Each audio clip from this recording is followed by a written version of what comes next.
मुंबई महापालिका प्रशासनात आता तरुणाईला थेट सहभागी होण्याची संधी मिळणार आहे।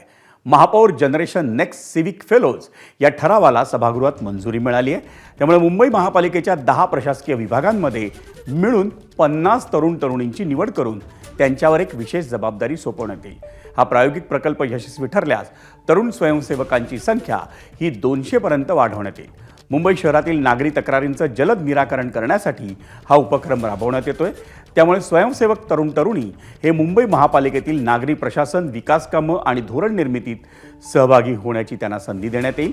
तसंच मुंबईतील रस्ते आणि त्या रस्त्यांवरील खड्डे, कचरा, जलभराव आदी समस्यांवर डिजिटल देखरेख करण्याची जबाबदारी या तरुण तरुणींना देण्यात येईल। त्यांना विशिष्ट मोबाईल ॲपमधून थेट महापालिका अधिकाऱ्यांना आपला अहवाल सादर करण्याची जबाबदारी आहे। निवड झालेल्या तरुणांना प्रशिक्षण, मानधन आणि प्रमाणपत्रही देण्यात येईल।